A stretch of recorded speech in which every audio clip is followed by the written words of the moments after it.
энэ намаас эрүүл мэндийн салбарыг хөгжүүлэх чиглэлээр ямар зорилт, ямар бүрийн хөтөлбөр дэвшүүлсэн бэ гэдэг талаар эрүүл мэндийн сайд за мөн одоо Чингэлтэй дүүргийн улсын хурлын 24 тойргоос нэр дэвшиж байгаа улсын хурлын гишүүн Очирбат за мөн одоо манай ачтан эмнэлгийн эмч сувилагч нар за мөн одоо энэ нэвтрүүлэгтээ бид бас энэ ачтан эмнэлэгт эмчлүүлж байгаа, сувлуулж байгаа иргэдийнхээ төлөөллийг оролцуулаад бид ярилцах гэж байна. Монгол Ардын намаас ард иргэдийнхээ эрүүл мэндийг хамгаалах. Ер нь эрүүл мэндийн салбарыг шинжлэх, өөрчлөх чиглэлээр 32 том зорилт тавьж байгаа. Эрүүл хүүхд аян өрнөж байгаа. Эрүүл хүүхд аяны хүрээ бид бол энэ үйл ажиллагаагаа үргэлжлүүлнэ.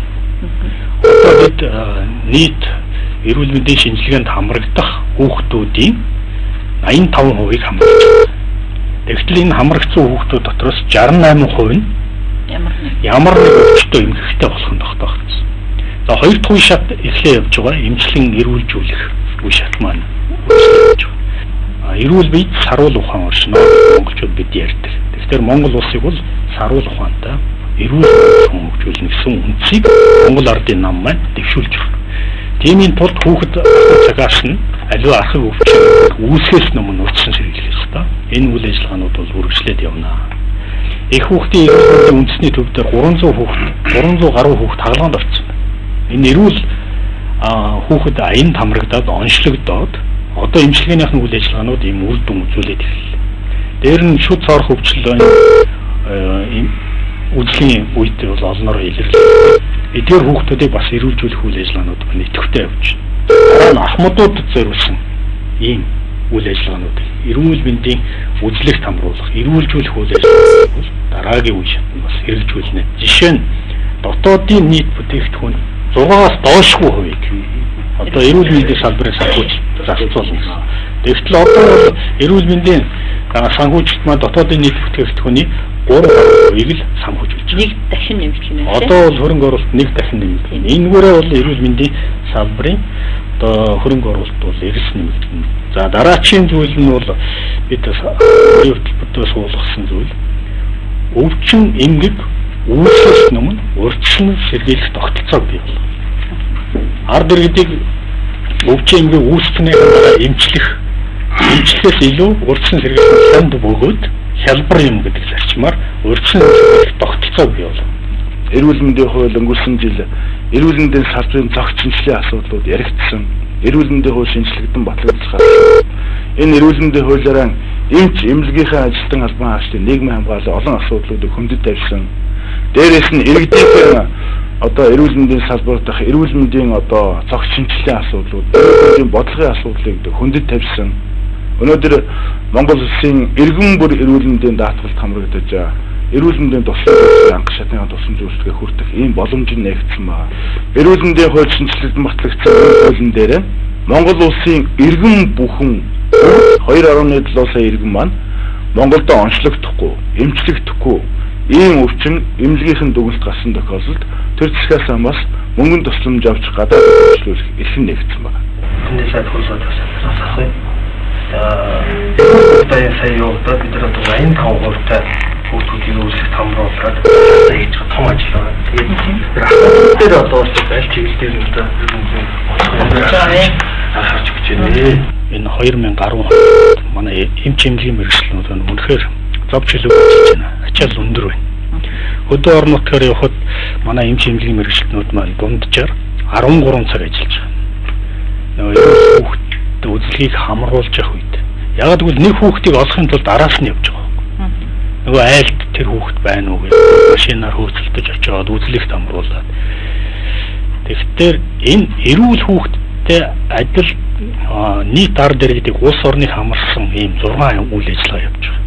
30-60 насны эмэгтэйчүүдийг хүүх humаа эрт илрүүлэх, 40-с дээш насны цусны даралт болон чихрийн шижингийн тодорхойлох. Дээр нь А гепатит гэж халдварч шар, бохирын шар гэж нэрлэдэг. Тэрний эсрэг вакцинжуулалтыг товлолд оруулж байгаа.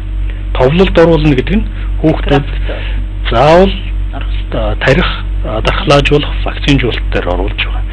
Дээр нь умаан хүзүүн хавдар үүсгэдэг үндсэн шалтгаан болох хөхөнцөр вирус гэж байдаг. Энэ хөхөнцөр вирусын эсрэг 11-аас 15 насны охтуудыг вакцинжуулах үйл ажиллагаа. Ер нь умаа хүзэн хавдар маань сүүлийн үед эмэгтэйчүүдийн дунд өндөр болж байгаа. Энийг бид багасгахын тулд энэ вакцинжуулалтыг бодлогоор оруулж байгаа. Мөн хавдрын эсрэг үндэсний аяныг бол бид зохион байгуулж байгаа. За үүнийхээ дээрхцээр ахмадуудад бид чиглэсэн үйл ажиллагаанууд дараачийн шатраатай явагдана. За энэ дээр бол ахмадууд аж санах хууль гэдгийг батлана. Энэ хуулийнхаа дагуу ахмадуудынхаа асуудлуудыг зохицоор нь шийдтий. Эрүүл мэндийн асуудал, бусад нийгмийн тулгамдаад байгаа асуудлуудаа энэ хуулиар зохицуулж хэрэгжүүлнэ. Эрүүл мэндийн салбарынхны хувьд бол тодорхой ажлуудыг хийхээр төлөвлөсөн. Жишээ нь ахмадуудад зориулсан дерматологийн төвүүдийг барьж ашиглалтанд оруулна. Одоо эхэлсэн байна. Тийм эхэлсэн. Ярмын дэн зураг явагдаад энэ байшинг ашиглалтанд. Мөн аймаг орон нутгуудад бол ахмадууд эмнэлгийн тусламж үйлчилгээ явуулах чиглэлийн нэгжүүдийг бий болгож ахмадуудынхаа эрүүл мэндийн асуудлыг шийдвэрлэнэ. Дээр нь уламжлалт анагаахын төв гэдгийг ер нь аймаг орон нутагт бол байгуулна. Ингэж байгуулснараа манай ахмадууд маань уламжлалт анагаахын чиглэлээр эмнэлгийн тусламж үйлчилгээ явуулах бүрэн боломжтой. Бид эхнээсээ байгуулад эхэлсэн байна. Энийг одоо бүх орон нутагт одоо хэрэгжүүлж энийг үйл ажиллагааг чиглэлээр дээр нь одоо эрүүл мэндийн даатгалын сандаа хамруулснаар манай ахмадууд маань одоо өөрөөсөө гарах төлбөрийн хэмжээнд багасж эмнэлгийн тусламж үйлчилгээг чанартай хүртээмжтэй авах тийм боломжууд бол бүрднэ гэж үзэж байна. Ард иргэдээ бол нийтдээ 100% заавал эрүүл мэндийн даатгалд хамруулах тийм тогтолцоор байна. Ингэснээр эрүүл мэндийн даатгалын санд төвлөрсөн мөнгөөр эмнэлгийн тусламж үйлчилгээг худалдан авдаг. Иргэдийг төлөөлж худалдан авдаг тэр байгууллагыг бусад нь гаргах. Энэ агуулгаараа бол иргэдээс гарч байгаа, карманаас нь гарч байгаа мөнгөний хэмжээг багасгах.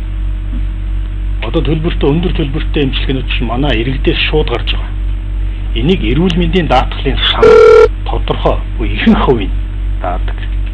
Тэгэхээр иргэдээс гарах мөнгөний хэмжээ багасгах.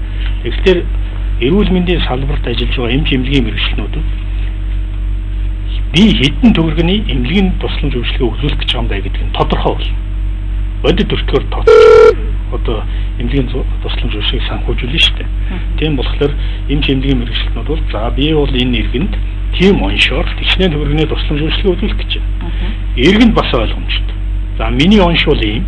Би бол одоо тэчнээ төгрөгийн тусламж үйлчилгээ авах нь тэрнийх нь одоо 70%-ийг эрүүл мэндийн даатгалын сандаа би өөрөө карманаас 20-30% би өөрөө төлнө.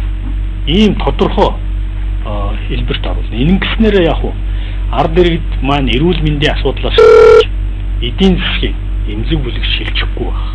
Тийм ээ? Тэр асуудлыг нь шийдэж байгаа. Энэ хууль шалгалтаас харахад энэ чимлэгийн ажилтны нийгмийн асуудлын тал дээр нь голцлон одоо юу тусгаж найруулж байгаа. За хуулийн 29-р зүйлүүд ерөөсөө нийгмийн эрүүл мэндийн ажилтны нийгмийн тухай байна. Энэ баталгаагаар бол үндсэндээ хүний их хэмжээнд хангарах өргөсөн эрүүл мэндийн төлөө өдөр шөнөгүй нойр хоолгүй зүтгэж байгаа. Энэ одоо эрүүл мэндийн эмч совилогч эрүүл мэндийн ажилтны нийгмийн хамгааллын баталгааг тавьж өгсөн ийм эрхцүүн зохицуулт болсон. За төрийн эмчийн эрүүл мэндийн болон боловсролын байгууллагад 25 түүнээс ажилласан эмнэлгийн мэргэжилтэнд дэтгэвэр тасалт нь 24 сарын цалин гин. Эрүүл мэндийн бусад ажилтнанд дэтгэвэр тасалт нь бусад ажилтан гэхлээр одоо эмч совилогчоос гадна бусад ажилтан болоо. Тэгээ энд нь дэтгэвэр тасалт нь 12 сарын цалин гин. Тийм таньтай тэмцэх хэмжээ. Өрхийн эрүүл мэндийн төв, сум дасганы эрүүл мэндийн төв, сум дундын эмнэлэг 10 ба түүнээс ажилласан эмнэлгийн мэргэжилтэнд дэтгэвэр тасалт нь 36 сарын. Эрүүл мэндийн бусад ажилтнанд дэтгэвэр тасалт нь 18 сарын үндсэн цалинтай тэмцэх хэмжээний нэг удаагийн мөнгөнд тэтгэлгийг дэтгэвэрт гарах үед нь үндсэн цалингаас нь тооцсон олгож байхаар улсын төсөв суулгаж олгож байхаар тогтоолсон байна.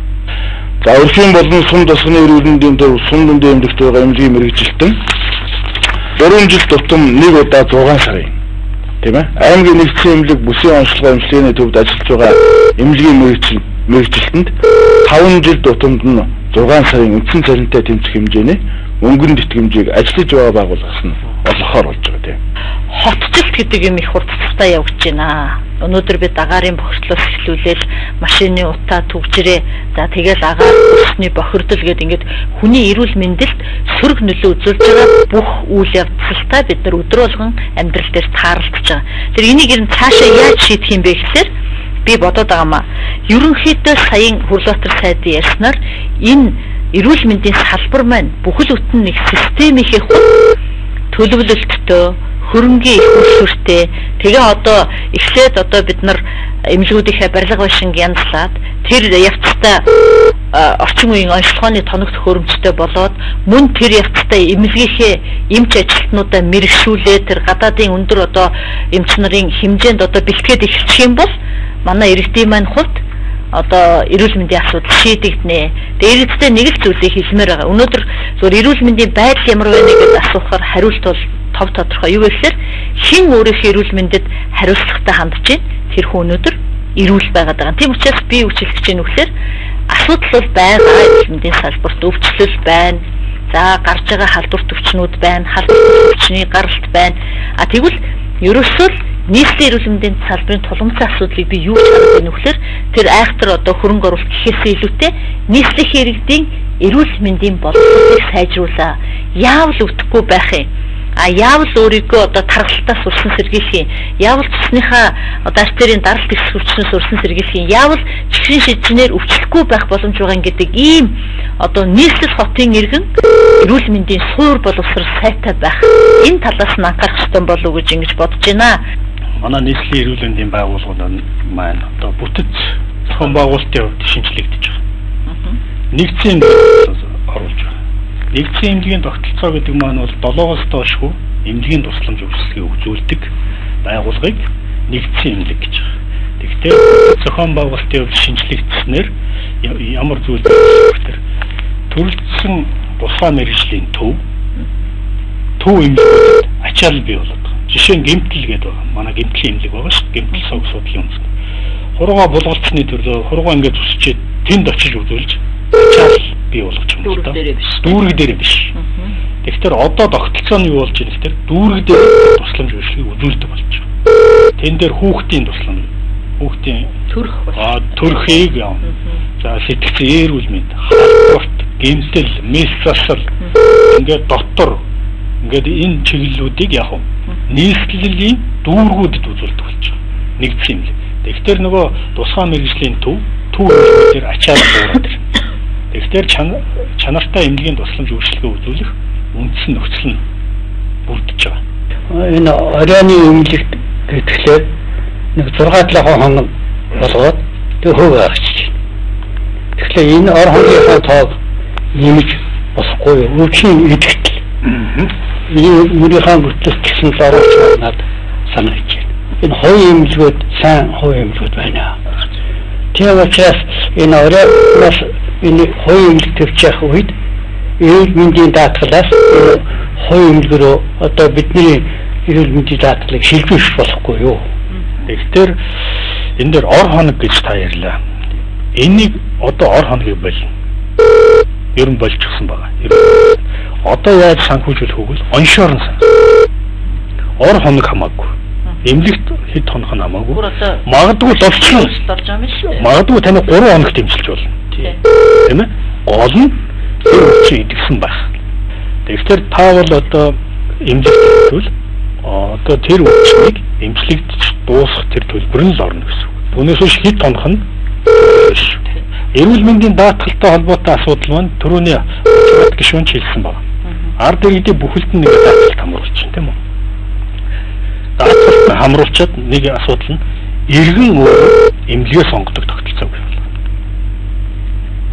Ер нь бол эрүүл мэндийн салбарт өмчлөлийг харгалзахгүйгээр эрүүл мэндийн даатгалаас ижил тарифаар ижил өртгөөр санхүүжилт хийх гэсэн зарчмыг бол ойлгож байгаа тийм ээ. Тэгэхээр эрүүл мэндийн салбарт тийм чөлөө төвшөлтөө юм. Хин хийж чадж байна? Хин чанартай тусламж үзүүлэхийг үзүүлж байна? Тэнд санхүүжилт хийгдэнэ л гэсэн үг.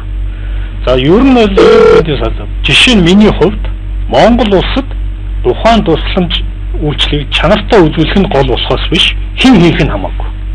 Энэ Монгол Адын намын мөрөн хөтөлбөрт эрүүл мэндийн салбарын сангуучлалтыг боловсронгуй болгож иргэдээс гарах эрүүл мэндийн төлбөрийг багасгана гэж.